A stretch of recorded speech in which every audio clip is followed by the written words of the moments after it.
As you said, अगर हम किसी डाइपोल को यूनिफॉर्म इलेक्ट्रिक फील्ड में रखते हैं, इट इज़ श्योर कि उस पर तो नेट फोर्स वो ज़ीरो होगा। लेकिन फिर हम अगर उसी डाइपोल को नॉन यूनिफॉर्म इलेक्ट्रिक फील्ड में रखते हैं, आई एम नॉट श्योर कि उस पर नेट फोर्स कितना होगा, मे बी ज़ीरो। राइट, जो आपने बोला कि यूनिफॉर्म इलेक्ट्रिक फील्ड में डाइपोल पे लगने वाला नेट फोर्स ज़ीरो होता है।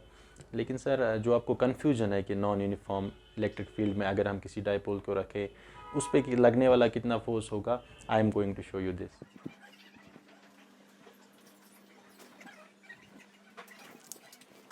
सर, फॉर एग्जांपल अगर हमारे पास कोई डाइपोल होगा और उस डाइपोल का डाइपोल मोमेंट हमारे पास P है, ठीक है सर।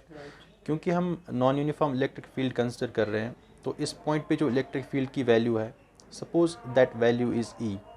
अब यहाँ पे अगर इलेक्ट्रिक फील्ड की वैल्यू E है, तो यहाँ पे जो इलेक्ट्रिक फील्ड की वैल्यू होगी वो E से डिफरेंट होगी, क्योंकि हमारा इलेक्ट्रिक फील्ड नॉन यूनिफॉर्म है। सपोज़ अगर डाइपोल के डायमेंशंस dx है, ठीक है सर। डाइपोल के डायमेंशंस अगर dx है, तो यहाँ पे इलेक्ट्रिक फील्ड डिफरेंट होगा।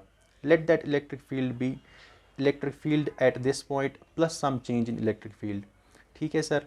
अब हमारा डाइपोल एक्चुअल में होता क्या है, दो अपोजिटली चार्जड पार्टिकल्स होते हैं। यहाँ पे हमारा कहीं पे माइनस क्यू होगा, यहाँ पे हमारा कोई प्लस क्यू चार्ज होगा, ठीक है सर। अब ये minus Q charge electric field E में प्लेस्ड है, तो इस पे लगने वाला force opposite to electric field आएगा और उस फोर्स की value Q times electric field होगी, ठीक है सर। सिमिलरली इस चार्ज पे लगने वाला force in the direction of electric field आएगा और वो किसके बराबर आएगा, plus Q times electric field at this charge. और वो इलेक्ट्रिक फील्ड की वैल्यू कितनी है, E plus some small change in electric field, ठीक है सर।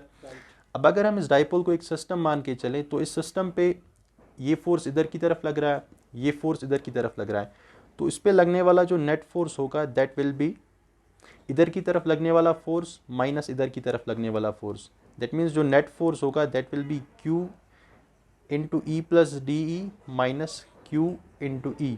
इसको जब हम सॉल्व करेंगे तो हमारे पास आएगा q times d e. That means dipole पे लगने वाला जो फोर्स होगा किसी भी नॉन यूनिफॉर्म इलेक्ट्रिक फील्ड में, that is q times d ई।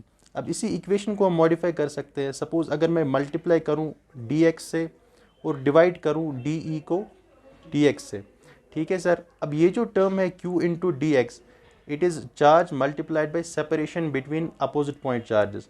इसको हम डिनोट कर सकते हैं P से। डाइपोल मोमेंट की डेफिनेशन ही यही होती है कि कोई भी पॉइंट चार्ज को आप मल्टीप्लाई करो separation between opposite point charges से, तो वो डाइपोल मोमेंट हो जाएगा। और साथ में जो इलेक्ट्रिक फील्ड का चेंज आएगा with respect to distance. That means अगर हमारे पास कोई भी डाइपोल हो किसी नॉन यूनिफॉर्म इलेक्ट्रिक फील्ड में, तो उस डाइपोल पे लगने वाला फोर्स हम कैसे कैलकुलेट कर सकते हैं, dipole moment into change of electric field with respect to distance, ठीक है सर। तो सर, अब इसका मतलब ये हुआ कि अगर डाइपोल को हम कभी भी किसी नॉन यूनिफॉर्म इलेक्ट्रिक फील्ड में रखेंगे तो उस पर कोई ना कोई फोर्स तो लगेगा। अदरवाइज अगर हम इसको किसी यूनिफॉर्म इलेक्ट्रिक फील्ड में रखते तो वहाँ पे इस पे नेट फोर्स हमेशा ज़ीरो होता, ठीक है सर।